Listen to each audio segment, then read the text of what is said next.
दोस्तों नमस्कार। Colonel Ajay Shivaji astro money group first global astro finance digital channel से आपसे मुखातिब होता हूँ। आज रविवार 11 मई सन 2025। दोस्तों अजय एस्ट्रो मनी ग्रुप देश दुनिया का पहला चैनल है जो 42 कमोडिटीज़ पर आपको लगातार अपडेट और विश्लेषण देता है। विशेषकर मसालों में, चाहे वो इलायची हो, धनिया, जीरा, लाल मिर्च, काली मिर्च, छोटी इलायची, बड़ी इलायची, अजवाइन, मेथी, सौंफ जैसी महत्वपूर्ण खबरों से आपको रूबरू कराता है। दोस्तों कहा जाता है कि मसालों का व्यापारी राजा होता है, क्योंकि महंगा माल होता है, मुनाफा भी तगड़ा होता है, और यदि सही समय पे माल नहीं बेच पाया, सही समय पे निर्णय सही नहीं ले पाया, तो फिर तगड़ा नुकसान भी होता है। साथ साथ मसाला एक ऐसा महत्वपूर्ण कमोडिटी है जो आप डिस्ट्रिक्ट, स्टेट, नेशनल और इंटरनेशनल लेवल तक अपना व्यापार बढ़ाने की आपके पास सीमा होती है। और दोस्तों भारत मसालों का सबसे बड़ा प्रोड्यूसर और एक्सपोर्टर देश माना जाता है। तो दोस्तों यदि आप अपना व्यापार, व्यवसाय, कारोबार देश दुनिया की दूर सरहद तक ले जाना चाहते हैं तो सटीक विश्लेषण आपकी व्यापार में मदद करता है। याद कीजिए इलायची पे जो हमने आपको अपडेट दिए थे, जब इलायची पे लगातार तेज़ी की बात कर रहे थे, हमने उच्चतम स्तर पर आपको यही कहा था कि मुनाफा समय से जो ले लेता है वही व्यापारी सुखी रहता है। और उसके बाद देखिए आज के इस एपिसोड में हम चर्चा करेंगे इलायची की आवक, बिक्री और भाव के बारे में विस्तृत चर्चा साप्ताहिक। जानिए रिपोर्ट विस्तार से। साथ साथ हमारी विशेष अग्रिम रिसर्च रिपोर्ट के लिए आप संपर्क कर सकते हैं।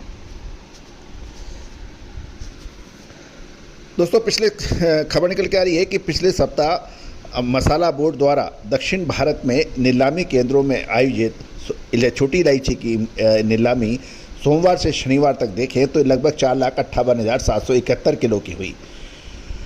साथ साथ यदि ये आवक रही और बिक्री लगभग 4,37,815 की हुई, यानी 4,58,000 के मुकाबले 4,37,000 किलो की बिक्री हुई, यानी बिक्री आवक के मुकाबले कम रही। एवरेज क्वालिटी का भाव बुधवार को सबसे अधिक 2,203 रुपये 22 पैसे प्रति किलो रहा और शुक्रवार को ये घटकर 2,000 रुपये से नीचे जाकर 1,972 रुपये 75 पैसे रहा। सुपीरियर क्वालिटी मंगलवार को सबसे कम 2,578 रुपये के बाद गुरुवार को ये बढ़कर 2,949 रुपये प्रति किलो पर व्यापार होने के समाचार हैं। दोस्तों अब धीरे धीरे भारत और पाकिस्तान के बीच जो जियोपॉलिटिकल टेंशन चल रहा था, विवाद चल रहा था, परेशानियां बढ़ रही थी, और दोनों भारत पर हुए आतंकी हमले का जवाब भारत ने अपनी सैन्य शक्ति से दिया, जिसका पूरा विश्व आज सराहना कर रहा है।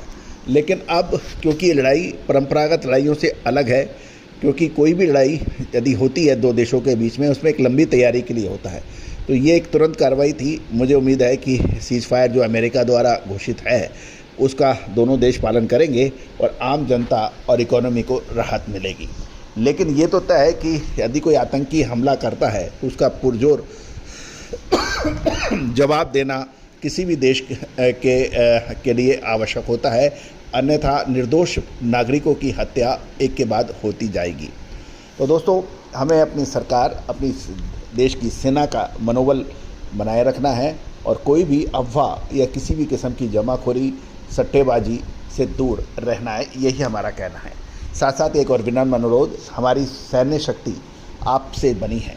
किसी भी प्रकार के सोशल मीडिया पर फौजी गाड़ियों का वाहन या काफिला या किसी भी प्रकार की फ़ोटो या वीडियो अपलोड ना करें, इससे दुश्मनों को हमारी सैन्य की स्थिति पता लगती है।